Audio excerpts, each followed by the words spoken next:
Seigneur. Merci mon Seigneur. Chanter ce chant d'amour. Je veux t'élever pour tes bontés.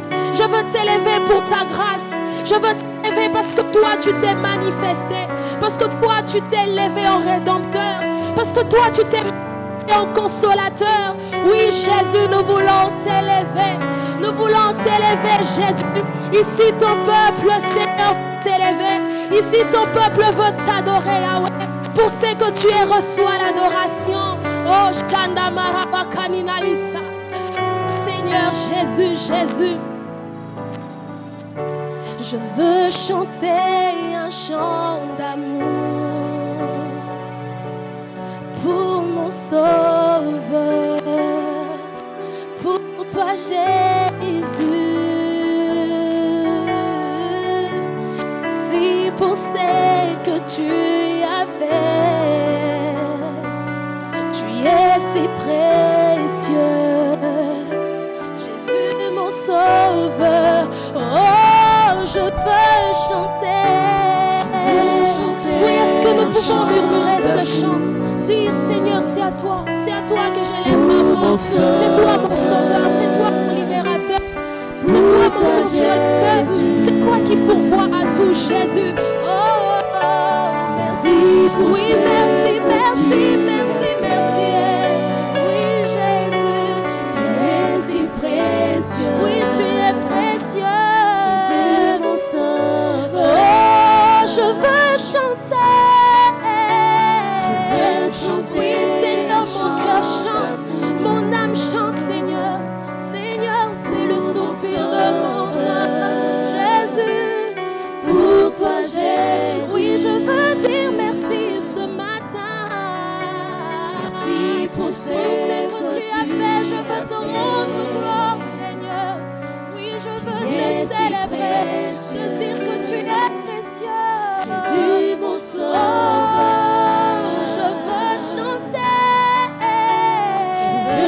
Un chant d'amour pour mon Seigneur, un chant d'amour pour mon Sauveur, un chant d'amour pour celui qui fait tout pour moi.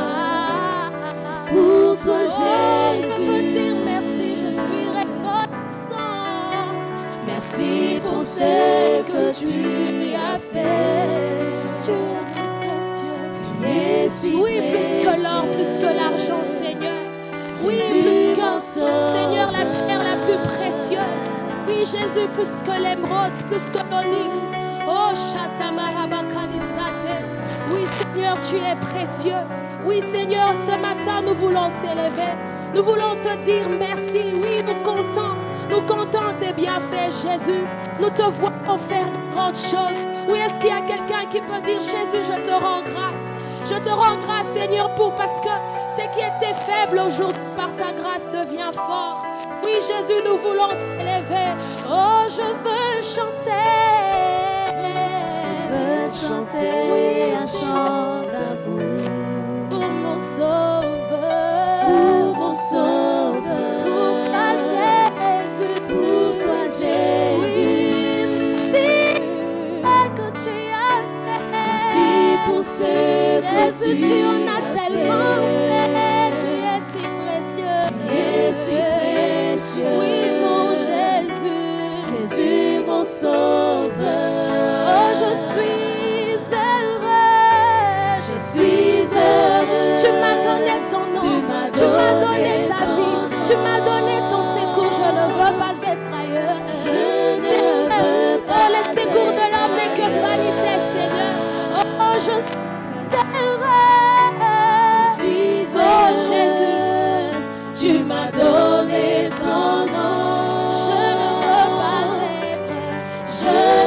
veux pas être ailleurs. Oh, je suis heureux, je suis heureux, je suis heureux. Tu m'as donné, Seigneur. Tu m'as donné ce que le monde n'a pas pu me donner, Seigneur.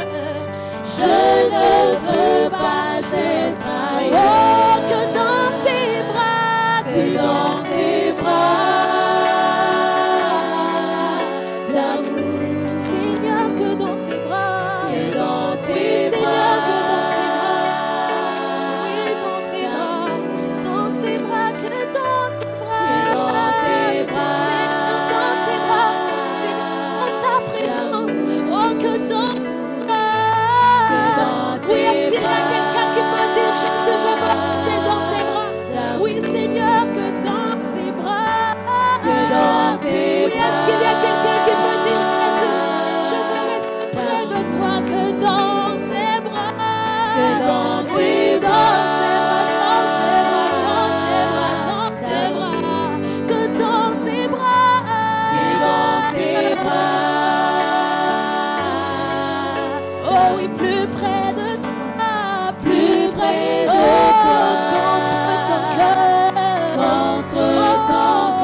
toi. Plus près de toi. Contre ton Contre cœur. Oui, ton oui, cœur. plus près de toi. Plus Oui, dans près ta de volonté, toi. dans ton plan, Seigneur. Contre Oh oui, est-ce qu'il y a quelqu'un qui peut dire plus près de toi? Plus près Est-ce qu'il y a de quelqu'un qui toi. peut dire comme Jacob, je ne veux pas te lâcher, Seigneur. Je ne veux pas te lâcher, Seigneur. Je veux aller jusqu'au bout avec toi, plus près de toi. Plus près de toi. Plus près de toi. Plus près de toi. Plus près de toi. Contre Oh oui, plus près de toi. Plus Oui, près parce que de je t'aime, toi. Seigneur, parce que j'aime ton nom. Contre ton cœur. Que dans tes bras d'amour,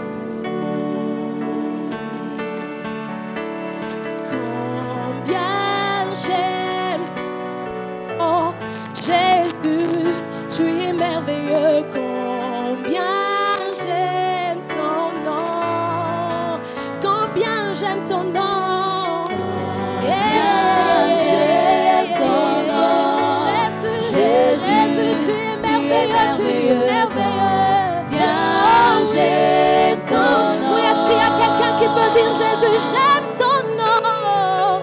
Oui, c'est ton nom qui vit, c'est ton nom qui force, c'est ton nom qui est la richesse parfaite, c'est la fécondité, c'est ton nom Jésus qui est le fruit, c'est ton oh le J'aime ton nom, Jésus, tu es merveilleux, combien j'aime ton nom. Oui, est-ce qu'il y a quelqu'un qui peut dire, oui, j'aime ton nom, oui, Seigneur, nous aimons ton nom, oui, ce nom qui libère, ce nom qui fortifie, ce nom qui guérit, ce nom qui transforme, ce nom qui restaure, oui, combien j'aime ton nom.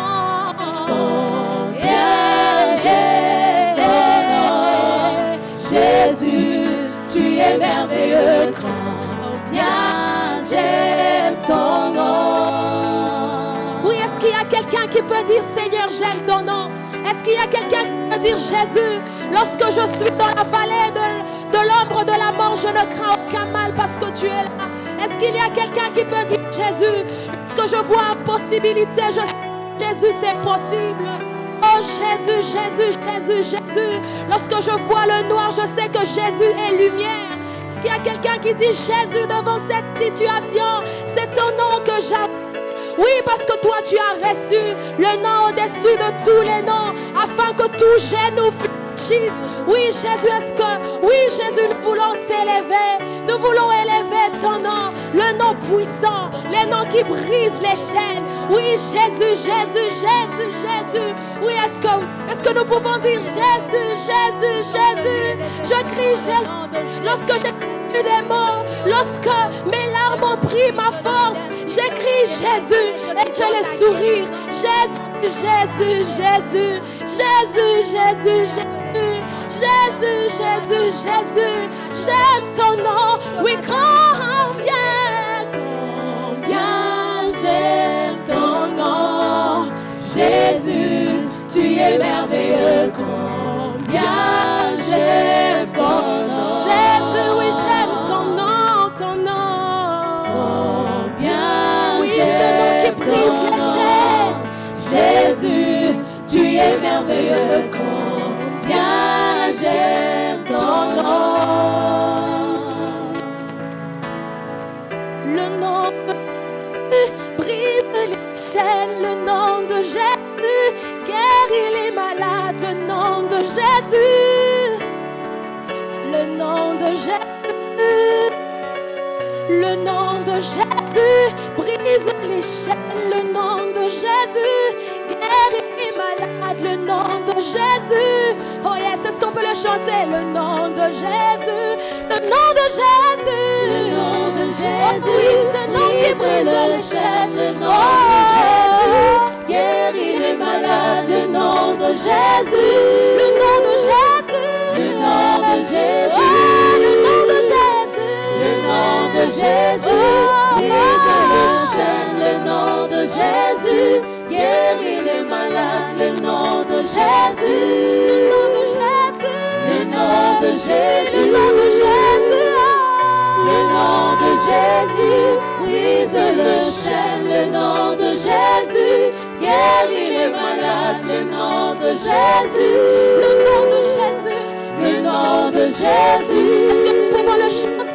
Le nom de Jésus, brise le chêne, le nom de Jésus, guéris les malades, le nom de Jésus, le nom de Jésus, le nom de Jésus, oh, le nom de Jésus, le nom de Jésus, brise le chêne, le nom de Jésus, guéris les malades, le nom de Jésus, le nom de Jésus, le nom de Jésus. oh, kombona Yesu, Kombona Yesu, ebikisinga, kombona Yesu, ekangolinga, kombona Yesu, kombona Yesu, kombona Yesu, ekangolinga na minyoko Yesu, kombona Yesu, ebikisinga, kombona Yesu, ekangolinga, kombona Yesu, kombona Yesu.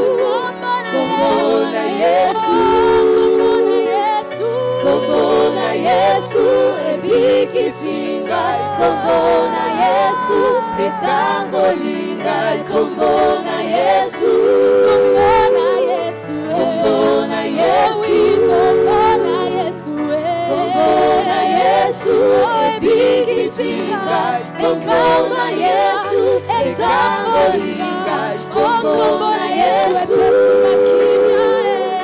kombona Yesu. Jésus, pour ce temps qui me reste, pour la fin de cette année 2020, Seigneur, je tout, que mes pas crient le nom de Jésus. Est-ce qu'il y a quelqu'un qui peut prier pour dire Jésus, les mois qui restent à vivre en cette fin d'année 2020, Seigneur, je veux quelque chose de nouveau, quelque chose de particulier avec toi. Je veux que mes gestes crient le nom de Jésus. Je veux que mon regard crie le nom de Jésus. Je veux que chacun de mes pas crie le nom de Jésus. Oui, Jésus, Jésus, nous te voulons. Oui, est-ce qu'il y a quelqu'un qui peut dire, Seigneur, nous quittons d'une grande saison. Maintenant, nous allons vers une autre. Je veux que tu sois là. Oui, est-ce qu'il y a quelqu'un qui peut dire, Jésus, je veux ta présence. Seigneur, je te désire, je te désire, je te désire. Jésus, que tout de moi crie Jésus. Que tout de moi crie Jésus. Que tout de moi manifeste Jésus. Que tout de moi identifie Jésus. Que tout de moi fait penser à Jésus. Oh Seigneur, Seigneur Jésus. Oh Shana Bakaile Satemekaine Barabaka Machate. Oh oui, Jésus, Jésus, Jésus. Nous cherchons, Seigneur. Oui, Jésus, nous voulons Jésus partout. Oui, Seigneur, dans la tempête, dans la barque, Seigneur. Oui, nous voulons avoir l'attitude de Jésus. Nous voulons être en paix, Seigneur. Oui, Jésus, Jésus, Jésus, Jésus. Jésus, Jésus, Jésus, Jésus. Jésus, Jésus, Jésus. Oui, Seigneur, je sais que ton nom a le pouvoir de briser les chaînes. Je sais que ton nom, Seigneur, a le pouvoir de séparer la mer. Je sais que ton nom, oh Jésus, peut déplacer les montagnes. Oui, il y a quelqu'un qui peut dire Jésus. Oui, je prends l'assurance du nom de Jésus. Oui, Jésus, oui, Jésus. Le nom de Jésus ouvre les portes. Le nom de Jésus ouvre les portes. Le nom de Jésus ouvre les portes. C'est le nom de Jésus. C'est le nom de Jésus. Jésus, nous élevons ton nom. Jésus, nous élevons ton nom. Jésus, nous te désirons. Seigneur, nous avons besoin de toi.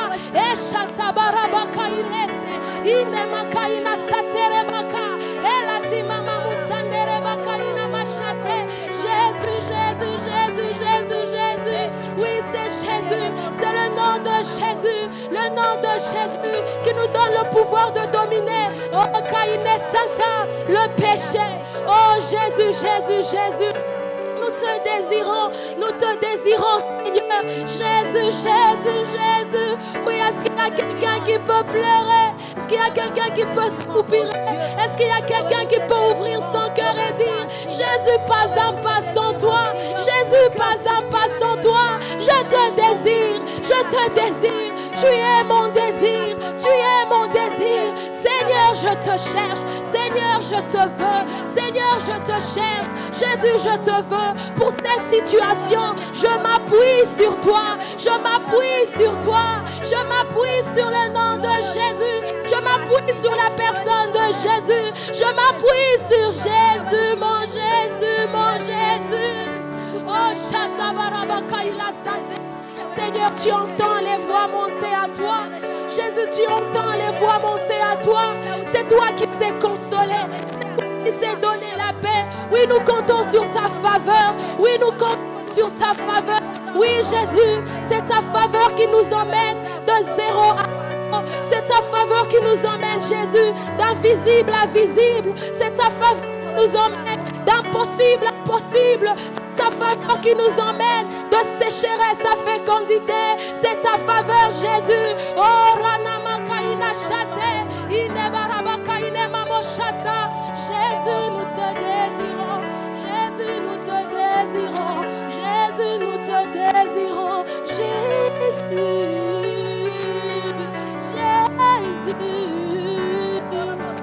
Jésus. Oh, Jésus. Jésus. Jésus. Oh, Jésus.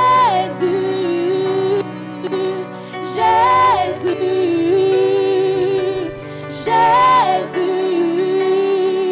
Oh, oui, tu n'as plus de mots. Jésus. Quand la force n'est plus, Jésus. Oui, quand les membres ne savent plus marcher. Oh, oh oui, Jésus. Jésus. Oui, quand tu n'as plus de source. Oui, quand tu es en face de deux chemins. Jésus. Jésus, Jésus, Jésus. Oui, quand tu es face au diagnostic. Oh Jésus, lorsqu'il n'y a plus de solution, lorsqu'il n'y a plus de remède. Oui, Jésus. Oui, lorsqu'il n'y a plus personne qui adhère, je crie Jésus. Jésus, Jésus. Jésus.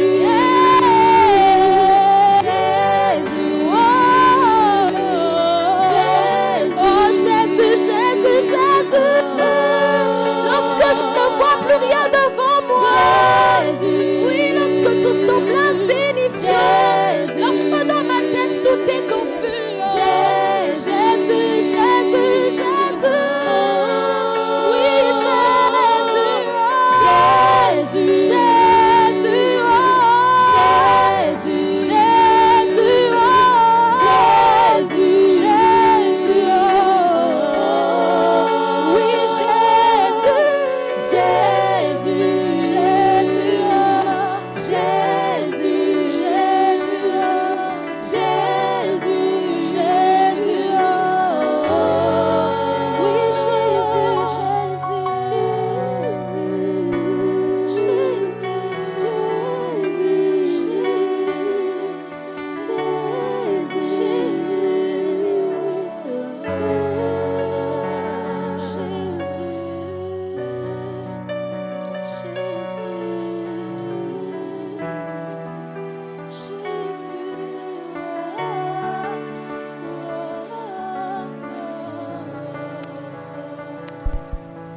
Gloire au Seigneur, alléluia. Merci Seigneur. Merci Seigneur. Bien-aimés, nous allons ensemble bénir le Seigneur pour cette grâce qu'il nous donne une fois de plus ce matin, que nous puissions nous tenir devant sa présence. Le Seigneur est digne d'action de grâce. Il est digne de notre reconnaissance. Je voudrais que chacun de nous remercie le Seigneur. Le remercie également pour toutes les actions de faveur. Il est écrit dans le livre de Jacques, chapitre 1er, verset 17. Toute grâce excellente, tout don parfait, viennent du Père des Lumières, chez qui il n'y a ni changement ni ombre de variation. Alors ensemble, élevons la voix et bénissons le Seigneur pour tous ses bienfaits David dit, mon âme bénit l'Éternel et n'oublie aucun de ses bienfaits. Remercions le Seigneur ensemble pour sa bonté, pour sa bienveillance, pour sa sollicitude envers nous. Il est digne de remerciements. Il est digne qu'on lui rende les actions de grâce. Il est digne qu'on lui exprime la gratitude. Dis merci au Seigneur. Alléluia. Dis merci au Seigneur. Alléluia. Merci Jésus. Merci Jésus. Merci. Je rends grâce. Je rends grâce. Je rends grâce au Seigneur, tout-puissant Créateur. Je rends grâce, je rends grâce à mon roi.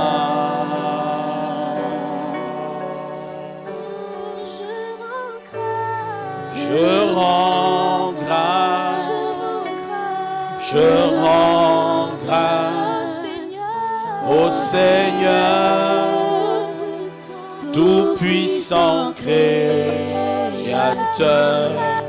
Je rends grâce, je rends grâce à mon roi.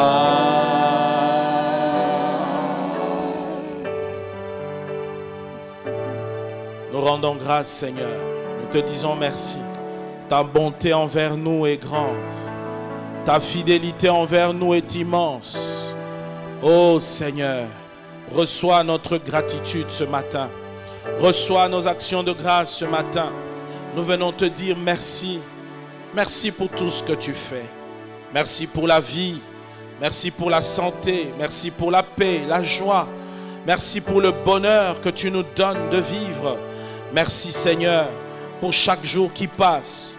Tu continues à nous garder et nous protéger. Si tu n'étais pas avec nous, les diables auraient réussi ses plans et ses projets dans nos vies. Mais puisque tu es avec nous, Seigneur, il ne peut rien contre nous. Pas parce que nous sommes spéciaux, pas parce que nous sommes meilleurs, mais à cause de ta présence dans nos vies. Béni soit ton saint nom, Seigneur. De tous nos cœurs, nous rendons grâce. Bien-aimés, nous allons prier pour la parole de Dieu. Il est écrit, David dit, une fois l'Éternel m'a parlé, et 2 fois j'ai entendu ceci, c'est que la force est à l'Éternel. Ce matin, chacun va demander à Dieu, Seigneur, parle-moi, je veux t'écouter. Alors que ton serviteur parlera une fois, moi je vais t'entendre 2 fois. Moi je vais aller derrière ce que j'entendrai. Je veux capter l'esprit derrière la parole. Car la parole, disait Jésus, que je vous ai dite, elle est esprit et vie. Prions pour la parole. Que chacun demande à Dieu l'édification. Que chacun demande à Dieu à travers cette parole que quelque chose de nouveau arrive. Car aujourd'hui est un jour nouveau. Et Dieu est un Dieu de nouveautés, de nouvelles choses. Il veut faire quelque chose de nouveau encore. Alors disposons nos cœurs. Prions pour nos cœurs. Que rien ne nous distrait. Que nous soyons attentifs. Que nous puissions capter. Car la parole, c'est notre lumière. Et lorsqu'elle éclaire au milieu des ténèbres, les ténèbres disparaissent. Prions le Seigneur. Alléluia. Oh, merci Seigneur. Merci Jésus. Merci grand Dieu. Merci grand roi. Seigneur, nous nous approchons de toi. Parce qu'à cette heure, nous voulons ouvrir ta parole. Il est dit que jamais quiconque a parlé de ta part poussé par lui-même. Mais c'est poussé par l'Esprit de Dieu. Que les hommes ont parlé de ta part. Ce matin, nous demandons l'onction d'en haut. L'onction fraîche. Qu'elle oigne cette parole. Qu'elle nous oigne pour nous tous qui l'écoutons. Afin que derrière elle, que tu atteignes tes objectifs, Seigneur. Que tu atteignes tes buts. Car la parole ne sort jamais pour rien. Et elle ne revient pas sans avoir accompli ce pourquoi elle est sortie. Je prie que ta parole accomplisse tes objectifs ce matin. Bénis tous ceux qui nous suivent. Bénis ceux qui sont avec nous ici. Au nom de Jésus, nous avons ainsi prié. Amen. Alléluia. Nous acclamons le Seigneur. Gloire au Seigneur. Que le nom du Seigneur soit béni. Bien-aimés, je vous salue tous au nom de Jésus. Tous ceux qui sont là. Également ceux qui nous suivent en direct depuis chez eux à la maison. Recevez nos salutations. Que la paix de notre Seigneur soit votre partage. Nous voulons partager la parole du Seigneur. Et comme vous le savez, nous parlons de la faveur divine. Et dans ce grand thème de la faveur divine, ce matin, j'aimerais partager avec vous un sous-thème qui est tiré de Luc chapitre 13, le verset 6 à 9. Luc chapitre 13, verset 6 à 9. Le thème que nous partageons est un figuier planté dans une vigne. Un figuier planté dans une vigne. Un figuier planté dans une vigne.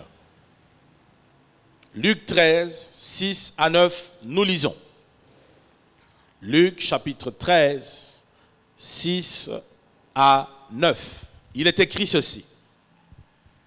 Il dit aussi cette parabole. Un homme avait un figuier planté dans sa vigne. Il vint pour y chercher du fruit et n'en trouva point. Alors il dit au vigneron, voilà 3 ans que je viens chercher du fruit à ce figuier et je n'en trouve point. Coupe-le. Pourquoi occupe-t-il la terre inutilement? Le vigneron lui répondit, Seigneur, laisse-le encore cette année. Je creuserai tout autour et j'y mettrai du fumier. Peut-être à l'avenir donnera-t-il du fumier. Sinon, tu le couperas. Amen. Voilà donc un figuier planté dans une vigne. Un figuier planté dans une vigne. Bien-aimés, tous les lecteurs de la Bible savent qu'il s'agit de la parabole du figuier. Et dans cette histoire, si vous l'étudiez très bien, vous verrez qu'il y a beaucoup de vérités qui sortent de cela. Et ce matin, par la grâce de Dieu, en étudiant ces textes, nous voulons faire remarquer 5 choses qui feront l'objet de notre attention à travers ce texte. 5 choses. Voici ces 5 choses. La première chose, dans ce texte, il est dit au verset 6, Jésus donne une parabole. Et qu'est-ce qu'il dit dans cette parabole? Il dit, un homme avait un figuier planté dans sa vigne. La première chose donc, c'est un figuier dans une vigne. Un figuier dans une vigne. Bien aimé, on peut se poser la question, qu'est-ce que fait ce figuier au milieu de la vigne? Qu'est-ce qu'il fait en cet endroit? Pourquoi cette question? Parce que la vigne, c'est le lieu où on cultive des raisins et non pas des figues. Une vigne, c'est une plantation des raisins. C'est un champ des raisins. Mais on n'y cultive pas les figuiers. Mais voici que cet homme a planté un figuier au milieu de la vigne. Alléluia. Que fait ce figuier au milieu de la vigne? Ça aurait été convenable qu'on nous dise qu'un homme avait planté un figuier dans sa plantation de figuiers. Mais il est plutôt dit qu'il avait planté un figuier dans sa vigne. En d'autres termes, je vois derrière cela un figuier dans une vigne. C'est-à-dire, le figuier, en principe, ne pouvait pas se retrouver dans la vigne. Mais il s'y retrouve. C'est le symbole de la grâce. Alléluia. La grâce, nous la définissons comme une faveur imméritée. Personne ne peut mériter la grâce. Personne. Personne ne peut mériter la grâce ou la faveur, la bénédiction de Dieu, l'intervention de Dieu, le secours de Dieu.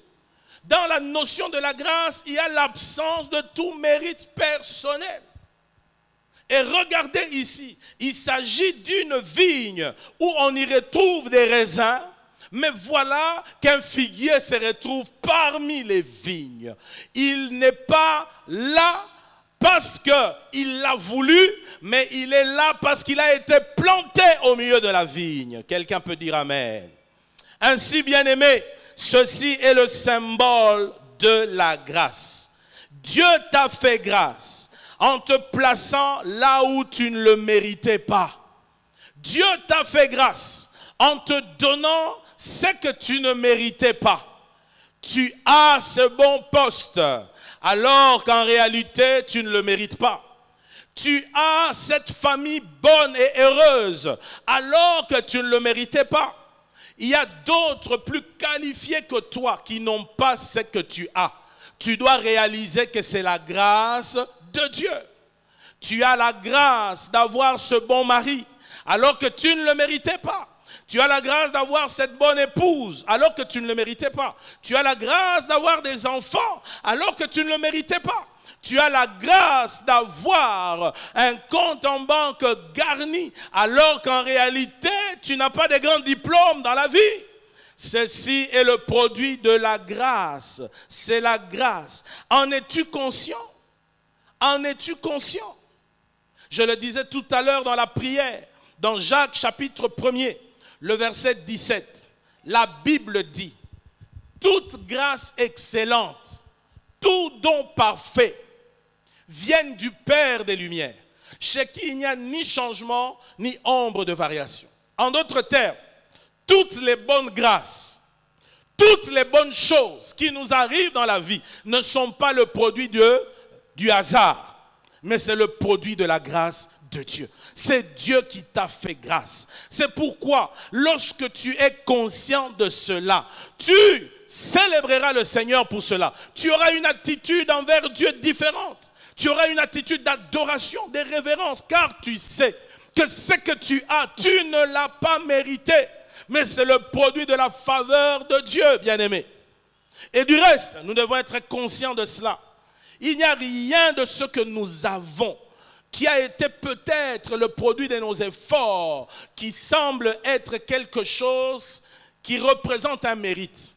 Quelqu'un peut étudier, il est intelligent, il obtient le diplôme, il va plus loin dans les études, il obtient des grands diplômes jusqu'à avoir un PhD. Il doit être conscient que pour atteindre ce niveau de PhD, c'est parce que Dieu t'a fait grâce. Dieu t'a accordé la santé. Si tu n'avais pas cette santé, ce PhD, tu ne l'aurais pas. C'est Dieu qui t'a accordé les moyens pour que tu sois capable de payer tes études et d'arriver là-bas. C'est Dieu qui a donné des bonnes personnes à tes côtés, serait-ce tes parents ou qui que ce soit, de te prendre en charge pour financer tes études et t'aider à avoir ce diplôme. Voilà pourquoi dans la vie, tout est grâce. Je dis bien, tout est grâce, bien-aimé.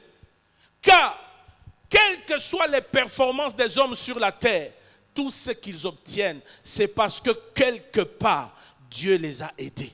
Quelque part, Dieu les a soutenus.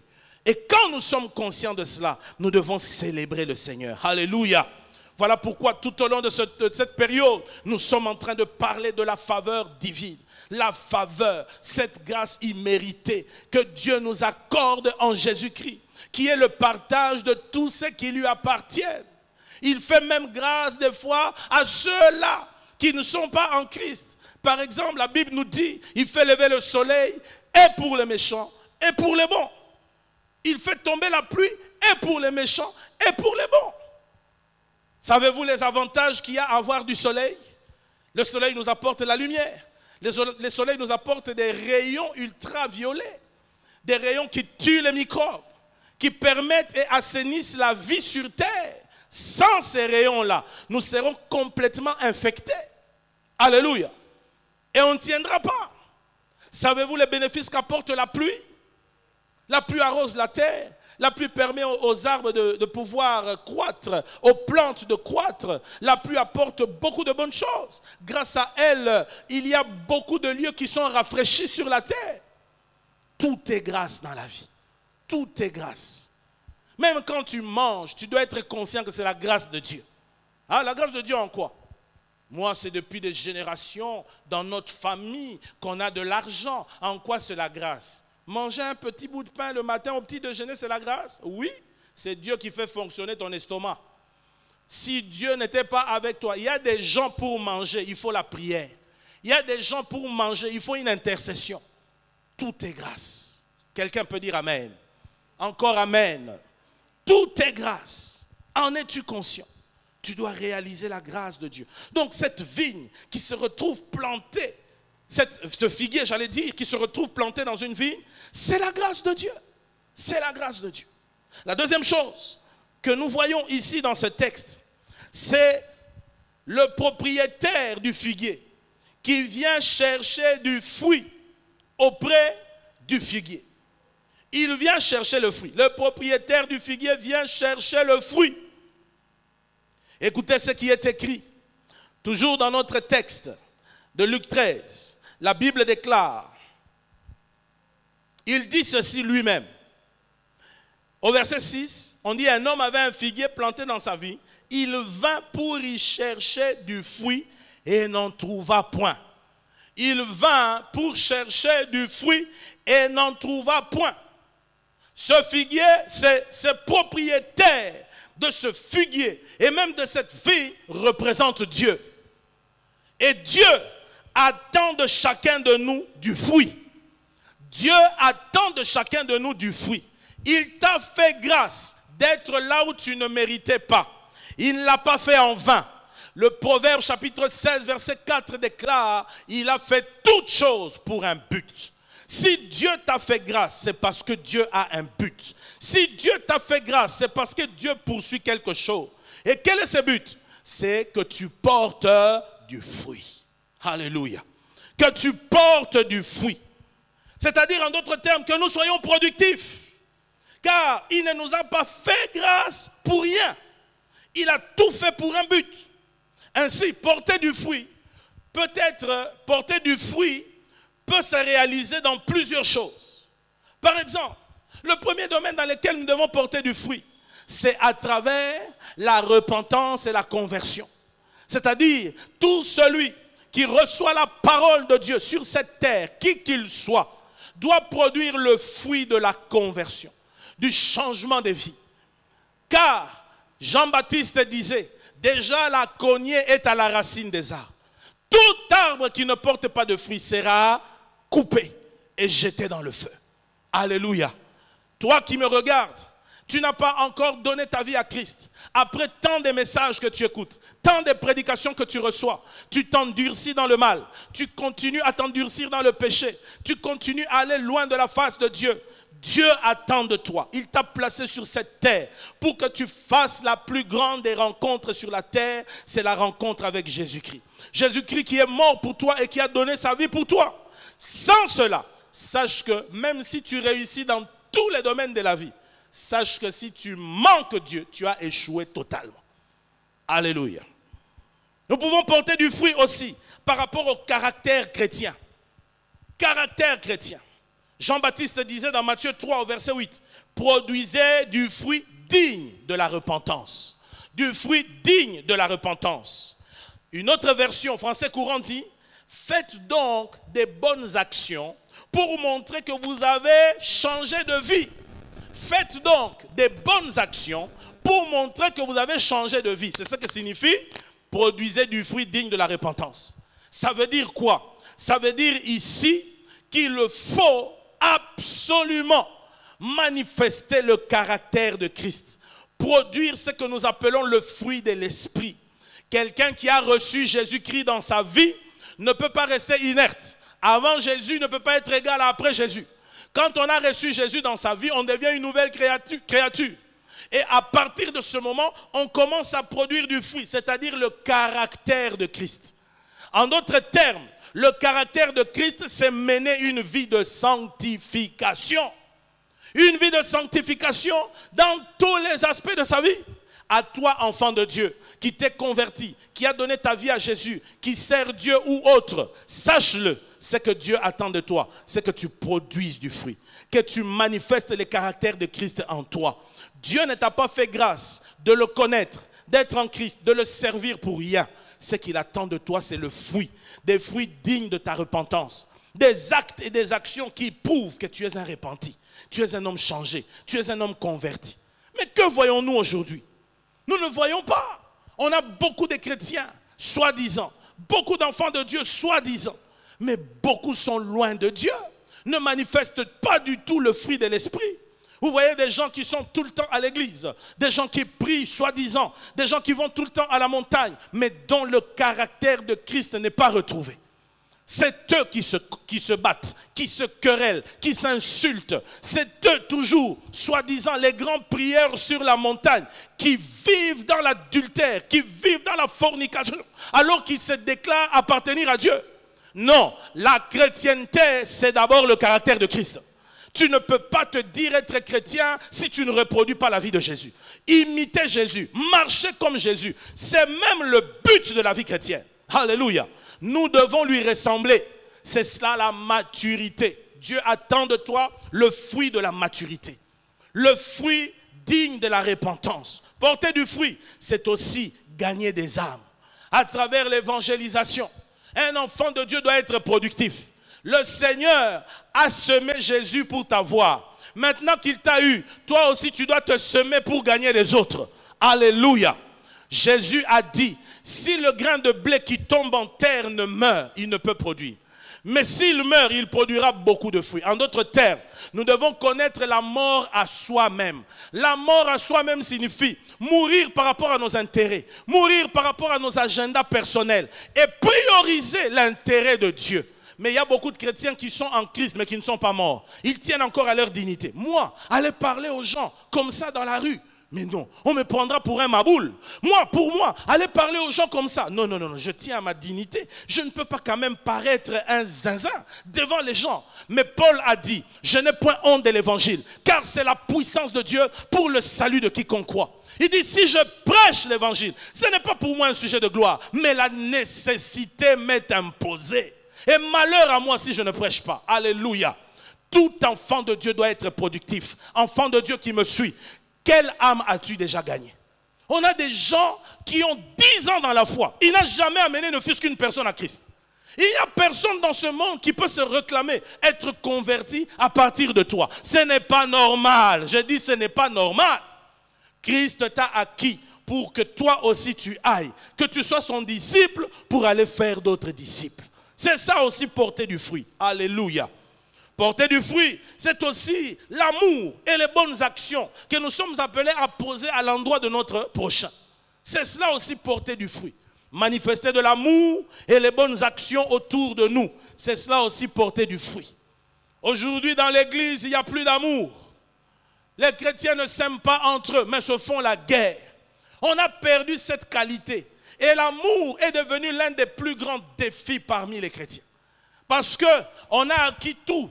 On a acquis une haute spiritualité. On est devenus des grands hommes de prière. On est devenus des hommes de miracles. On est des lecteurs de la Bible. Nous sommes des diplômés d'institutions bibliques, de théologie et consorts. Mais on a perdu la qualité de l'amour. L'amour, c'est rechercher le bien de l'autre. Alléluia. Est-ce que tu travailles à rechercher le bien de l'autre? Est-ce que tu poses des actions dans ta vie en faveur des autres? Que des égoïstes dans la maison de Dieu.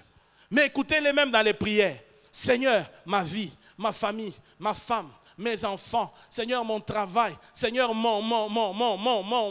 toujours tout autour de moi. Au lieu de pouvoir penser aussi aux autres. C'est comme ça qu'aujourd'hui, l'intercession n'est plus vraiment intercession. Aujourd'hui, quand les gens vont en prière d'intercession, c'est pour prier pour leurs propres problèmes. Alors que Dieu nous appelle à poser aussi des bonnes actions en faveur des autres. En priant pour eux, mais en manifestant aussi des gestes d'amour. L'amour n'est pas amour sans acte. petits enfants, n'aimez pas seulement en parole, mais en action aussi. Où est cet amour? Quand l'un de nous tombe, au lieu de pouvoir l'entourer d'amour, l'encourager et l'aider, mais on le tue, on l'écrase, on fait tout pour le dénigrer encore davantage. Où est l'amour? Vous voyez des scandales qui passent sur les réseaux sociaux. Quelqu'un qui prie soi-disant en langue, mais c'est lui qui les partage. Il est parti. Hey, vous avez vu, la nudité est passée, il s'appelle chrétien. Non, tu n'es pas un chrétien. Tu es un païen. Quelqu'un qui agit de la sorte n'a pas l'esprit de Dieu en lui. Quand on a l'esprit de Dieu, c'est l'esprit d'amour. L'esprit d'amour ne tue pas son frère. L'esprit d'amour n'expose pas son frère. Alléluia. Où est l'amour? Autrefois, quand on s'est converti, il y a une trentaine d'années, on pouvait voir dans la maison de Dieu comment les enfants de Dieu s'entraidaient mutuellement, en se faisant des présents, en aidant les plus démunis, les plus pauvres. Quand on voyait un frère qui manquait des chaussures, on pouvait lui en acheter, le lui donner sans qu'il ait demandé. Mais aujourd'hui, quand on voit un frère qui est démuni, qui vient à l'église en babouche trouée, en chemise trouée ou pantalon, on se moque de lui. Il y a une société des moqueurs aujourd'hui. Les gens passent leur temps à se moquer. Il suffit que ses frères zélés viennent à l'église, il parle mal son français, on se moque de lui. Plutôt que de pouvoir l'aider, plutôt que de pouvoir l'encourager. Porter du fruit, c'est aussi avoir de l'amour et manifester des bonnes actions à l'endroit de notre prochain. Alléluia. Porter du fruit, c'est aussi libérer le potentiel que Dieu a mis en nous. Alléluia. Le potentiel que Dieu a mis en nous. Notez-le bien, bien-aimés. Si Dieu nous demande de porter de fruits, c'est qu'il a déjà mis la semence en nous. On ne peut pas parler de fruits sans semence. Pour qu'il y ait eu du fruit, il faut une semence. Et si Dieu nous demande de porter du fruit, il a déjà mis la semence en nous. Nous avons l'exemple dans Matthieu 25, le verset 14 à 30. Nous n'allons pas lire, faute de temps. Matthieu 25, 14 à 30, nous parle de la parabole des talents. On nous raconte qu'un maître avait remis à chacun de ses serviteurs un certain nombre de talents. Et il leur a demandé de le fructifier. Pourquoi il leur demande de fructifier? Parce qu'il leur a donné les talents. S'il n'avait rien donné, il n'allait rien demander. Si Dieu nous demande de produire du fruit, ça signifie qu'au-dedans de nous, Dieu a mis la semence. Et ici, en termes de potentiel, il s'agit ici des capacités. Il s'agit ici des atouts, des talents, des dons, des faveurs que Dieu a déposées au-dedans de nous. Qu'est-ce que Dieu attend de cela? Comme il l'a dit à Adam et Ève, soyez féconds. Quelqu'un a dit malheureusement en Afrique, quand on lit le texte soyez féconds, on ne voit que la fécondité biologique. Il y a des gens qui disent il faut remplir la terre, mais mon frère, ma soeur, tu ne peux pas remplir la terre à toi seul. C'est impossible. Quand Dieu dit soyez féconds, multipliez-vous, remplissez la terre. Vous pensez qu'il s'agissait seulement des enfants. Mais un seul homme ne peut pas remplir la terre. Alléluia. Alléluia. Au-delà de cela, l'idée ici c'était soyez productifs. Soyez productifs. En d'autres termes, à partir du potentiel que Dieu a déposé en vous, Dieu veut que tu sois productif. Dieu s'attend à ce que tu produises. Aujourd'hui, beaucoup de gens meurent avec les grâces et les talents qu'ils ont dedans d'eux. Non, la bonne chose, la bonne approche serait celle de se dire, lorsque j'irai dans la tombe, je dois mourir vite. Quelqu'un a dit, le cimetière, c'est le lieu le plus riche du monde. C'est étonnant. On aurait pensé que le lieu le plus riche du monde, ça serait peut-être une banque. Ça serait peut-être un grand château quelque part de Buckingham ou je ne sais où. Ça serait peut-être la ville de New York où il y a des grands hommes d'affaires, des richissimes. Non.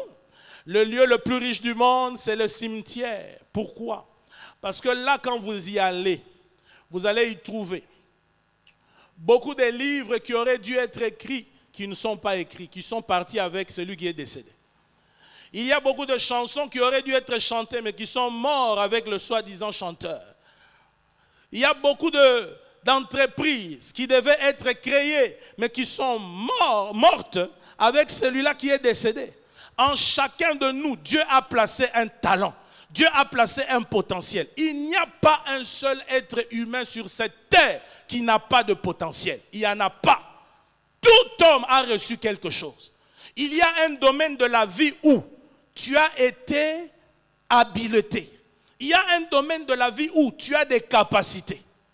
Ne me demandez pas moi d'aller faire ce que Lionel Messi fait sur le terrain. Je ne m'en sortirai pas. Alléluia. Alléluia. Ne me demandez pas moi de pouvoir chanter comme les grands chantres qui chantent merveilleusement. Amen, amen. Chacun a son talent. Chacun a reçu une grâce au-dedans de lui. Et tu dois identifier cela.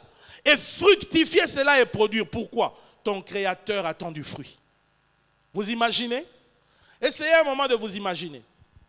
Si tous ceux qui nous ont apporté aujourd'hui par leur talent, par leur dotation, qui nous ont apporté beaucoup de bienfaits. Vous imaginez? Le créateur de l'appareil volant imitant l'oiseau naturel, c'est-à-dire l'avion. Si ce type-là n'avait pas inventé ça, on allait se déplacer toujours comme à l'ancienne. Vous imaginez celui qui a créé la lampe, la lumière incandescente, l'ampoule. S'il ne l'avait pas créé, on serait toujours dans les noirs. Alléluia. Imaginez celui qui a créé l'Internet. S'il ne l'avait pas créé, le monde ne serait pas ce qu'il est. Aujourd'hui, il y a beaucoup de bénéfices grâce à l'Internet. Vous me suivez grâce à l'Internet. Mais c'est cet Internet ici que nous utilisons. C'est quelqu'un qui a eu l'idée de cette chose. Autrefois, elle n'existait pas. Mais cet homme-là, il a fallu qu'il comprenne qu'il avait quelque chose en lui, qu'il y travaille, et voici le fruit est là. Nous l'utilisons. Et ceci pour la bénédiction de plusieurs, mes frères et sœurs. Alléluia. Toi aussi, tu as quelque chose en toi que le monde, dont le monde doit bénéficier. Le monde doit bénéficier de quelque chose qui est en toi. Et ainsi, si chacun de nous peut donner le meilleur de lui-même et produire du fruit, bien aimé, nous allons construire un monde meilleur. Quelqu'un peut dire Amen. Nous construirons un monde meilleur. Dieu attend de toi de fruits. C'est-à-dire, beaucoup pensent que le fruit que Dieu attend de nous, c'est seulement de devenir pasteur. Tout le monde veut devenir pasteur. Non, mes frères. Dieu attend de toi que tu produises des entreprises. Dieu attend de toi que tu puisses te développer dans ta médecine, devenir un grand médecin qui va révolutionner le monde de la médecine.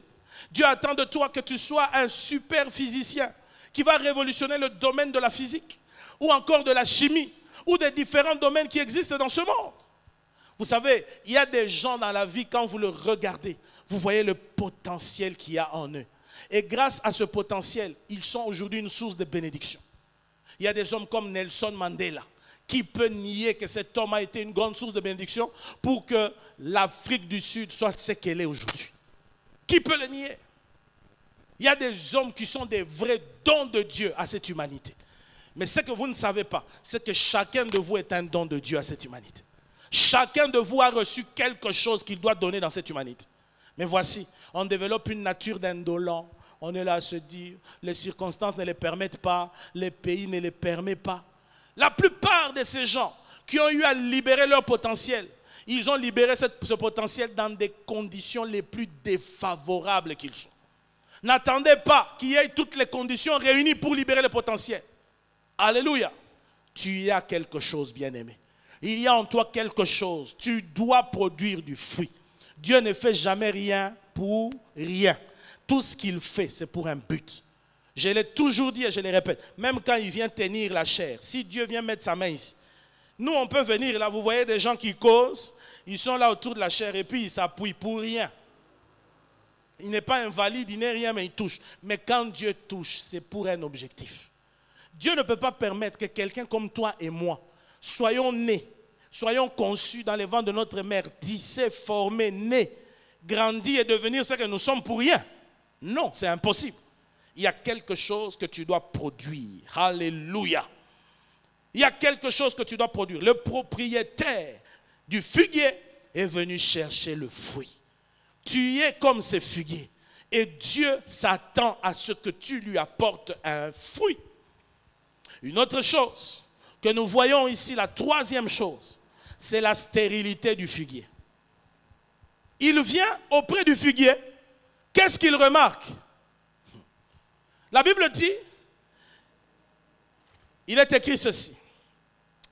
Au verset 6, il dit, un homme avait un figuier placé dans sa vigne. Il vint pour y chercher du fruit, mais il n'en trouva point. Écoutez le verset 7. Alors il dit au vigneron, voilà 3 ans que je viens chercher du fruit à ce figuier et je n'en trouve point. 3 ans. Je me déplace chaque année. Je viens chercher du fruit. Il n'y en a pas. Je viens chercher du fruit. Il n'y en a pas. Je viens chercher du fruit. Il n'y en a pas. Alléluia. Pourquoi? Ce figuier était stérile. Ce figuier ne produisait pas. Dans Jérémie chapitre 2 au verset 21, la Bible déclare, je t'avais planté comme une vigne excellente et du meilleur plan. Comment as-tu changé? Comment as-tu dégénéré en une vigne étrangère? La version Parole de vie dit, je t'avais planté comme une vigne de bonne qualité et comme une plante sûre. Une plante sûre. Mais comment as-tu changé? Comment as-tu dégénéré? Alléluia. Dieu est étonné. Le propriétaire du figuier est étonné. Comme la vie de plusieurs étonne Dieu. Dieu a tout fait. Il t'a donné tout ce qu'il fallait. Il t'a mis dans toutes les conditions. Il t'a créé comme il t'a créé. Quelqu'un comme toi devait normalement produire du fruit. Mais au lieu de cela, tu ne produis rien. Ou encore pire, tu vas produire du mauvais fruit. Et Dieu est étonné. Dieu dit, mais ce n'est pas possible. Vous savez, quand vous lisez la Bible, vous verrez que chaque fois que Dieu parle de vignes ou des plantes, bien souvent, il s'agit de son peuple, d'Israël. Par exemple, dans Ésaïe chapitre 5, verset 1 à 4, il dit, soyez témoins. Il dit, je chanterai un cantique à mon bien-aimé au sujet de ma vigne. Il dit, soyez vous-même témoins. Qu'est-ce que je n'ai pas fait pour cette vigne? Je l'ai plantée. Je l'ai placée sur un terrain fertile. J'ai travaillé tout autour. J'ai même fait un enclos autour de cette vigne. Je l'ai protégée de toute menace. Je l'entretenais, je l'arrosais, je faisais tout. Mais à la fin, elle a produit du mauvais fruit. Bien-aimé, alors que Dieu s'attend à recevoir de toi quelque chose, mais il n'y a rien qui sort de toi. La patience de Dieu arrive à son terme. Oui, la patience de Dieu arrive à son terme. Dieu est fatigué. Il dit, mais ce n'est pas possible. Tu devais produire du fruit, mais tu n'en produis pas. Regarde-toi. Tu es dans l'église. Tu es chrétien depuis des années. Mais qu'est-ce que tu fais dans la maison de Dieu? Qu'apportes-tu dans la maison de Dieu? Au lieu d'apporter, mais c'est toi le râleur. C'est toi qui discutes surtout à l'église. Ah, on n'a pas fait ça. Ah, on n'a pas fait ceci. Ah, le pasteur n'aurait pas dû faire ceci. Mais qu'apportes-tu de concret? Regarde-toi dans la société. Tu vaux quoi? Qu'est-ce que tu fais dans la société? Qu'est-ce que tu apportes de significatif? Mais toujours là, condamné. Non, non, non, non. On n'aurait pas dû faire ça. Le chef de l'État n'a pas bien agi. Le Premier ministre n'aurait pas dû dire ça. Vraiment, ici, c'est ça. Mais qu'est-ce que tu apportes? Dieu attend de toi un fruit. Mais pourtant, tu es stérile. Tu ne donnes rien du tout. Et Dieu, sa patience est au bout. Dieu est fatigué de beaucoup de gens. Il est fatigué. Pourquoi? Parce qu'il y a des gens qui ne veulent pas changer. Ils sont restés devant, dans la maison de Dieu, dans la foi chrétienne, année après année, mais sans produire du fruit. Quelqu'un comme toi aurait dû être déjà un enseignant, mais tu en es encore au lait. Le Seigneur se fatigue, il s'impatiente. Il dit, c'est pas possible. Comment quelqu'un peut faire 20 ans dans la foi, mais il ne produit rien, il ne gagne aucune âme, il n'enseigne rien, il écoute toujours, mais il n'apprend pas. Comment? Ils sont nombreux, nombreux sur cette terre. Dieu a tout mis en eux, mais ils ne produisent pas. Ça, c'est comme notre nation aussi, la RDC. Il faut le dire. Cette nation a tout reçu. Nous sommes le pays le plus riche au monde, mais potentiellement. Avec le peuple le plus pauvre au monde. Le but pour lequel il a mis ces manganèses, ces coltans, cet or, ces diamants. Il y a des nations dans ce monde qui n'ont que la banane, mais ils sont développés. Il y a des nations dans ce monde qui n'ont que le bois. Nous, on a tout. On a tout. Tout. Mais 60 ans après l'indépendance, qu'est-ce que le Congo présente? les politiciens, qu'est-ce que vous faites de cette nation? Un jour, Dieu vous jugera. Dieu vous jugera. Au-delà de la justice des hommes, il y a une justice divine.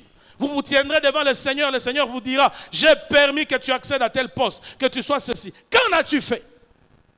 Notre nation est devenue l'objet de la risée, de la honte. Pourquoi? Parce qu'on a des figuiers stériles. Dans la politique, des figuiers stériles. Des gens qui ne pensent qu'à eux-mêmes, à leur propre ventre, qui oublient ce pourquoi Dieu les a placés là-bas. Non, il est temps que nous puissions nous réveiller dans notre conscience. Il est temps qu'il y ait une révolution dans notre esprit, afin que nous comprenions que nous devons produire. Dieu a tout, nous a donné tout ce que nous avons. Même toi qui te plains tous les jours. Moi, je n'ai pas ceci. Moi, je n'ai pas des parents. Moi, je n'ai pas eu la grâce d'étudier. Je n'ai pas eu... Mais il y a des gens, écoute-moi bien, il y a des gens pour qui ce que tu as là, c'est l'objet de leur prière. Pendant que tu dis, moi, je n'ai personne, mais tu as la santé. Il y a des gens qui ne savent pas se lever. Pour se lever, c'est une mer à boire. Mais toi, tu as la santé et tu joues. Et tu penses que chaque fois, toutes les années qui vont passer, tu auras la même force que tu as. Bien-aimé, fais attention. Le temps passe. Il continue à passer. Et quand tu ne fais pas, tu ne prends pas avantage du temps, tu passeras avec. Tu passeras. Vous savez, tous un jour, nous quitterons la terre, c'est vrai. Mais ce qui compte, c'est que qu'est-ce que nous aurons fait de notre temps sur la terre? Qu'est-ce que nous aurons fait de notre temps sur la terre? Pensez à ces choses, frères et sœurs. On n'a que des plaintes, des plaintes, des plaintes, des plaintes. Mais il faut bien que ce changement commence quelque part. Mais pour ça, il faut des gens qui sont réveillés dans leur conscience. Des personnes qui réfléchissent différemment, qui s'élèvent au-dessus du commun des mortels. Alléluia. Aujourd'hui, nous célébrons la société occidentale, mais lisez leur histoire. Ils ont connu aussi des moments difficiles, des temps de pauvreté, des guerres, des génocides, des moments les plus atroces de leur société. Mais il a fallu qu'à un moment donné, ces gens s'assoient, qu'un groupe d'hommes à leur tête disent non, on ne doit plus continuer à évoluer comme ça. Quand on dit au Congo qu'il faut changer la mentalité, quelqu'un a dit au Congo, c'est le voleur qui crie au voleur. Il dit au voleur, mais lui-même devant crie au voleur, au voleur. On ne sait pas qui est qui. C'est lui qui passe devant la télé là-bas. Il faut que ce pays change. Mais regarde comment il gère sa famille. Il tape sur sa femme, ses enfants, sa maison. Il a des bureaux et des tiroirs et des tiroirs et des tiroirs. Mais il veut qu'on le mette, on lui donne des postes. Mais quand tu monteras là-bas, tu vas voler. Tu vas voler parce que tu as beaucoup de bouches à nourrir. Que Dieu nous sorte de cette inconscience. Dieu est étonné. Il dit, mais ça fait 3 ans. Vous voyez que même la patience de Dieu se limitera un jour. Ah oui, la patience de Dieu se limitera un jour. Il dit 3 ans. Je viens chaque fois. Où est le fruit? Il n'y en a pas. Mais écoute, je ne t'ai pas planté en vain. Je t'ai mis là-bas pour moi. Je t'ai mis là-bas pour mes intérêts. Bien-aimé, qui aime investir pour perdre? Qui? Qui aime investir pour perdre? Vous voyez quelqu'un, il a perdu, il est heureux. J'ai perdu l'argent. Mon entreprise est tombée en faillite. C'est un fou. C'est un fou. Pourquoi? Dans l'investissement, il y a des efforts, il y a des énergies, il y a de l'argent, il y a le temps qui est passé. Et Dieu n'est pas un gaspilleur. Dieu n'accepte pas les gaspillages. Malheur à toi qui gaspille le temps. Malheur à toi qui passe ton temps sans produire. Dieu est étonné, il est étonné. Et dans Ésaïe 5, il dit, je vous prends un témoin. Qu'est-ce que je n'ai pas fait à ma vigne que j'aurais dû faire? J'ai tout fait. Il y a des gens qui écoutent toutes sortes d'enseignements, surtout en cette période. Quels sont les genres de prédications que tu n'as pas écoutées? Tu as écouté sur les réseaux sociaux, tu as écouté, mais qu'en est-il de ta vie? Tu continues à être hypocrite, tu continues à t'enfoncer dans ces mal-là, malgré tout ce que tu écoutes. Sache que le cœur de Dieu, un jour, atteindra la fin de sa patience. Un jour. Il est fatigué. Des fois, Dieu est fatigué. Vous savez, quand je vois ce qui est arrivé au monde, je me dis, des fois, le Seigneur se fatigue. Même nous, chrétiens de nos églises, trop de bruit, mais peu de résultats. Trop de bruit. Il y a des gens qui crient, mais quand vous voyez ce qu'ils font dans la société, zéro. Tous les jours, il est à la montagne. Mais qu'est-ce qu'il apporte de concret? Rien du tout. Le Seigneur n'en est pas content. Le Seigneur n'en est pas content. La quatrième chose que nous voyons ici, c'est la décision du propriétaire. La décision du propriétaire. Au verset 7, il dit, coupe-le. Pourquoi occupe-t-il la terre inutilement? Le Dieu qui est bon aujourd'hui, il est bon. Certains pensent qu'il est bonbon. Mais un jour, il viendra en tant que juge. Un jour, il viendra en tant que juge. Tu te permets des bêtises. Ah, c'est le Dieu de grâce. Là où la grâce abonde, là où les péchés abondent, la grâce surabonde. Voilà comment tu comprends ces versets-là. Donc, quand la grâce est abondante, il faut pécher aussi abondamment. Tu te permets, je vais pécher, je vais demander pardon, je vais me repentir. Un jour arrivera où il viendra cette fois avec une verge de fer. Ce n'est pas ce Dieu-là bon, mais ça sera le juste juge. Le maître est fatigué. Il dit coupe-le, coupe-le. Combien de personnes ont déjà fatigué le cœur de Dieu? Combien de personnes ont abusé de la grâce? Écoute, la grâce est là, mais n'en abuse pas. N'en abuse pas, bien-aimé. N'en abuse pas. Ceci nous rappelle le temps de l'époque de Noé. À l'époque de Noé, la Bible nous dit, alors que Dieu avait clairement averti Noé, Noé reçoit un message de la part de Dieu où il lui dit, il y a un déluge qui va frapper ce monde. Je veux tout détruire parce que je suis fatigué de l'homme. L'homme est toujours orienté vers le mal. Je détruirai la terre entière, mais je t'épargnerai toi et ta famille. Voici ce que tu vas faire. Construis une arche. Construis une arche dans laquelle tu vas mettre les animaux. Je t'indiquerai tout ce que tu feras. Chaque espèce en couple. Et voilà. La Bible dit, Noé l'annonce à tous. La Bible dit, que faisaient les gens? Ils fêtaient, dansaient. Ils chantaient, s'amusaient, se mariaient leurs femmes. Regardez, les gens ont oublié Corona. Les gens ont oublié. Dès qu'on annonce c'est la fin de l'état d'urgence, les gens vont boire, s'enivrer. Ils oublient toutes les bonnes leçons que nous avons prises durant le confinement. C'est jeté. C'est jeté. C'est là que je crois. Les difficultés ne peuvent pas changer le cœur. Les challenges de la vie ne peuvent pas changer. Oh non, cet homme-là se convertira. S'il rencontre vraiment des dures épreuves et des difficultés, c'est faux. La conversion, c'est le produit de l'action de l'Esprit. C'est le Saint-Esprit qui change le cœur. Ce n'est pas la difficulté. Parce qu'on a vu des gens passer, même frôler la mort. Quand ils ont frôlé la mort, ils ont beaucoup prié. Ils ont jeûné pour la première fois. Ils sont allés à l'église comme jamais. Alors que tout le monde arrive à l'église à 8h et ils arrivaient à 6h. Pourquoi? Parce qu'ils étaient encore dans l'effroi de ce qu'ils venaient de vivre. Mais après ce temps-là passé, l'homme oublie. Ce temps passe après un moment. Ah, on ne va pas que tous les jours prier.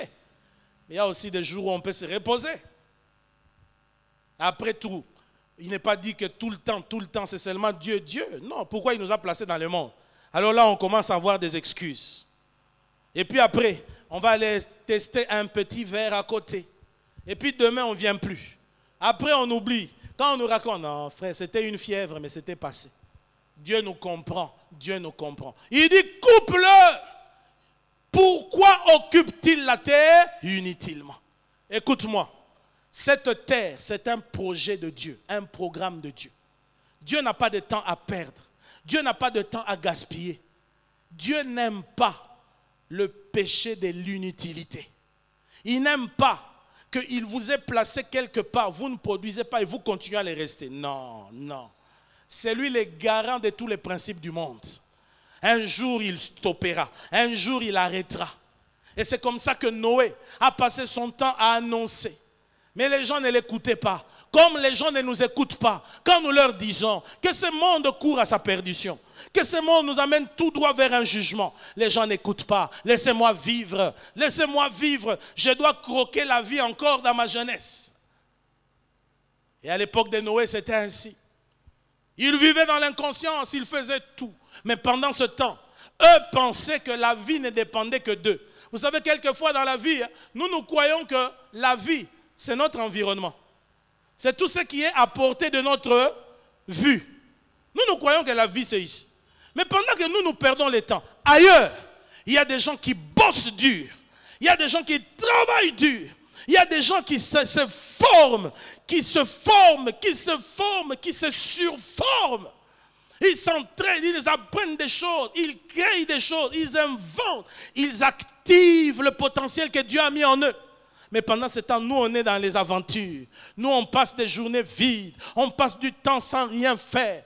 Pendant ce temps, alors qu'eux buvaient, ils s'amusaient, les fêtards. Qu'est-ce qui est arrivé? Noé là-bas construisait l'arche. Jusqu'à ce qu'il finisse tout l'arche. Et même quand Dieu lui a dit, voici, tu vas commencer à prendre les animaux 2 par 2, les envoyer. Les gens regardaient, ah, pauvre Noé. Noé, ça fait des années que tu comptes. Mais là, tu y mets des animaux. En tout cas, c'est Noé. C'est Noé. Bien-aimés, moquez-vous de nous. Mais le futur nous dira qui avait raison. Alléluia. Regardez ce qui se passe. Noé termine tout. Dieu lui dit, entre dans l'arche, toi et ta femme. Et puis Noé entre. Il ferme la porte. Que nous dit la Bible? Les écluses des cieux s'ouvrirent. J'imagine quand la première goutte, la grosse goutte du déluge est tombée, il y a des gens qui se disaient, non, ce n'est rien, ça va passer. Le ciel s'est obscurci, ah, ça va passer. De la même manière, regardez, coronavirus frappe le monde, ah, c'était rien. C'était une aventure. Ces gens-là ont voulu nous faire une aventure. C'était une aventure. Coronavirus, ah, ils sont en train de faire des tests. Mais vous ne lisez pas le temps de Dieu. Vous ne lisez pas les éléments prophétiques. Vous ne voyez pas que Dieu est à l'œuvre, en train de faire quelque chose et nous amener quelque part. Et qu'est-ce qui arrive? La pluie commence. Le déluge vient. Ils vont frapper. Noé ouvre. Noé ouvre. Mais Noé ne peut ouvrir. C'est trop tard. Le Dieu bon qui te tendait la main est devenu le juge. Cette fois, il n'écoute même plus leurs requêtes. Il n'écoute pas les cris. Vous savez, cette philosophie a tué les gens, est en train de détruire et perdre plusieurs. Il y a des gens qui disent, l'enfer. Non, Dieu est trop bon pour envoyer les gens en enfer. Attendez voir, vous allez voir. Dieu est trop bon. Non, l'enfer, c'est un concept. C'est juste comme on dit à un enfant, tu vois, si tu agis mal, je vais te couper les oreilles. Est-ce que les parents vont vraiment couper les oreilles à son enfant? Mais attendez, vous allez voir. La Bible ne parle pas en vain. Les prophéties bibliques sont claires. L'Apocalypse le dit. La Bible parle d'un étang de feu où iront tous ceux-là qui vivront en tant que méchants sur la terre, qui ne se conformeront pas à Dieu. Regardez, la patience de Dieu a des limites. La grâce prendra fin un jour. Il y a des gens qui l'ignorent, il y a des gens qui en abusent. Mais sachez que ça n'annulera pas le calendrier de Dieu. Ce que Dieu a arrêté se fera. Et il vaut mieux entrer dans l'arche maintenant. L'arche de la nouvelle alliance, en ce temps de la fin, c'est Jésus-Christ. Qui te tend la main. Regarde les nombreuses prédications que tu suis. C'est la main qu'il te tend. C'est la main qu'il te tend. Bien-aimé, même toi qui es déjà en Christ, la vie elle-même ne t'enseigne-t-elle pas? Regarde-toi. Il y a quelques années, tu étais une belle jeune fille, un beau jeune homme. Mais tu te réveilles un matin, pouf, il y a un peu de cheveux blancs. Cheveux blancs là veut dire quoi? Les temps passent. Aujourd'hui, tu regardes les autres, tu te moques. Ah, il a la calvitie. Attends. Tu vas arriver là où nous sommes. Et tu comprendras. Petit à petit. Petit à petit. Et puis il y a des gens, un jour, ils finissent par mourir. En train de mourir, il meurt en gémissant. Mais c'est pas possible. Comment je pars? Je n'étais pas prêt. Je n'étais pas ceci. Pourquoi? Tu as eu le temps, mais tu l'as gaspillé. Tu as eu le temps, qu'en as-tu fait? Tu as passé ton temps dans des vanités, dans des vaines choses. Et la vanité, il faut la dire. Il y en a tellement aujourd'hui. Tellement de vanités. Cette société qui nous entoure est remplie de vanité et de distractions. Si tu ne fais pas attention, bien-aimé, la vie te passera par-dessus. Fais attention, car la patience de Dieu a une limite. La dernière chose, la 5e chose, que nous voyons à travers ce texte, c'est l'intercession du vigneron. L'intercession du vigneron. Au verset 8, écoutez ce que dit le vigneron. Le vigneron dit, il dit au maître, Seigneur, laisse-le encore cette année. Je creuserai tout autour et j'y mettrai du fumier. Peut-être, à l'avenir, donnera-t-il du fruit. Sinon, tu le couperas. C'est qui le vigneron? C'est Jésus-Christ, notre intercesseur à la droite du Père. Malgré tout ce que tu fais, le Seigneur est fatigué de toi, mais lui intercède. Et ceci nous révèle le cœur de Dieu. Il ne veut pas que le méchant périsse dans son mal, mais il veut que le méchant change. Dieu a toujours travaillé pour que l'homme parvienne à la connaissance de la vérité. Même lorsque tu l'as tellement renié que tu méritais qu'il te tourne le dos, mais Dieu continue à manifester sa grâce envers toi. Il continue à t'accorder la grâce. C'est ce qui nous étonne des fois. Vous voyez des gens qui insultent Dieu, des gens qui n'ont rien à voir avec Dieu, des gens pour qui Dieu ne dit rien. Ils sont méchants à l'endroit de Dieu. Écoutez les propos dénigrants quand ils parlent de Dieu et des choses de Dieu. Mais vous êtes étonnés de voir que ces gens continuent à vivre heureux, continuent à avoir de l'embonpoint, continuent à vivre au milieu de leur famille, à bâtir des entreprises. Mais bien aimé, il n'en sera pas toujours ainsi. Un jour, tu seras buté devant un mur. Mais entre-temps, que fait le Seigneur? Il intercède. Il intercède. Pourquoi? Il veut te démontrer combien il t'aime. Il continue à t'aimer alors que tu ne mérites pas son amour. Regarde-toi. Combien d'appels de Dieu. Combien d'appels de Dieu. Mais Dieu continue à y croire. Même quand tout le monde est fatigué. Il y a des enfants dans certaines familles. Même les propres parents disent, moi, il y a la perte. Cet enfant, c'était vraiment une vraie perte. On a perdu en ayant cet enfant. Mais Dieu continue à croire dans cet enfant.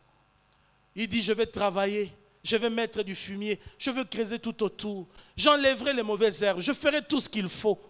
Et je suppose que peut-être après tout cela, il va s'améliorer, il va changer. Écoutez Jésus, son intercession. Pourquoi? Jésus veut que son œuvre de la croix ait de l'impact sur toi. Il ne veut pas que cette œuvre tombe à terre. Il continue à intercéder pour toi. Il continue à implorer la miséricorde de Dieu sur toi. Dans 2 Pierre chapitre 3 au verset 9, la Bible dit ceci. Le Seigneur ne tarde pas au sujet de la promesse, comme quelques-uns le croient, mais il use de patience envers vous, ne voulant pas qu'aucun périsse, mais voulant que tous arrivent à la repentance. Plusieurs pensent, ah Dieu, Jésus revient bientôt, bientôt, bientôt. Le bientôt de Jésus, le bientôt de Jésus, le bientôt. Mais que nous dit la Bible? Ce n'est pas qu'il tarde, non, comme plusieurs le croient. Mais que fait-il? Il use de patience. Il use de patience envers toi qui es méchant. Il use de patience envers toi à qui il a fait la grâce de donner des beaux enfants, mais que tu maltraites tous les jours. Il use de patience envers toi, cette épouse à qui Dieu a donné ce bon mari, mais que tu trompes à longueur de journée. Il use de patience envers toi, ce mari, à qui Dieu a donné cette femme mûre, cette femme responsable. Mais tu es tout le temps dans toutes les communes, tu es partout dans l'adultère. Il use de patience envers toi qui devais en principe déjà produire beaucoup de fruits, mais tu ne les produis pas. Il use de patience, il continue à intercéder. Mais ne le prends pas comme de la naïveté. Ne le prends pas comme une faiblesse. Quand Jésus intercède pour toi, ce n'est pas de la faiblesse. C'est par amour pour toi. Parce qu'il veut te voir changer. Il veut te voir changer ton approche. Reconsidérer tes voies. Changer ta manière de vivre. Et ça, il le croit. Il se dit, voilà, je vais encore lui envoyer des gens lui parler. Il est quand même capable de dire, je vais même paralyser le monde. Je vais paralyser le monde. Je mettrai tout le monde dans leur maison pour que ma parole soit prêchée comme jamais à travers les réseaux sociaux. Comme ça, il va m'écouter et il va changer. Mais après tout ça, malgré ça, tu n'écoutes toujours pas. Sache que après ce temps, c'est le jugement qui arrivera. Mais ce n'est pas ce que Dieu veut pour toi. Un figuier planté dans une vigne. Dieu t'a fait grâce, mais n'abuse pas de sa grâce. Voilà ma conclusion. Dieu t'a fait grâce, n'abuse pas de sa grâce. Quel que soit ce que tu es, quelle que soit ta position dans la société, ton rang, quelle que soit ton identité, Dieu t'a fait grâce. Mais n'abuse pas de sa grâce. Prions le Seigneur. Alléluia. Merci Seigneur Jésus.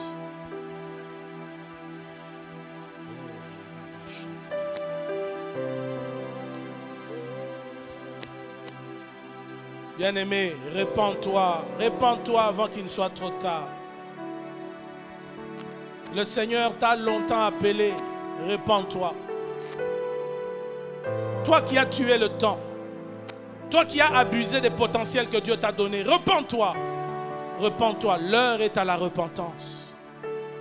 Demande-lui pardon Seigneur, j'ai gaspillé le potentiel. Pardon Seigneur, je n'ai pas produit le fruit alors que tu attendais le fruit. Oh mon Jésus, pardonne-moi pour cette indifférence que j'ai manifestée vis-à-vis de toi. Pardonne-moi. Ma peur s'enfuit et je vis par ton amour. Jésus. Ton amour. Alléluia. Brise-moi, Seigneur. Brise-moi. Attire-moi au travers du voile. Je t'appartiens à jamais. Nous avons besoin de ta grâce. Ma peur s'enfuit et je vis par ton Nous avons besoin de ta grâce. Fais grâce, fais grâce, fais grâce, oh Dieu. Fais grâce. Ton amour. Pardonne cette improductivité. Pardonne le temps que nous avons gaspillé. Pardonne, Seigneur, ton investissement en nous que nous avons sapé. Attire-moi au travers du voile. Je t'appartiens à jamais. Ma peur s'enfuit et je vis par ton amour.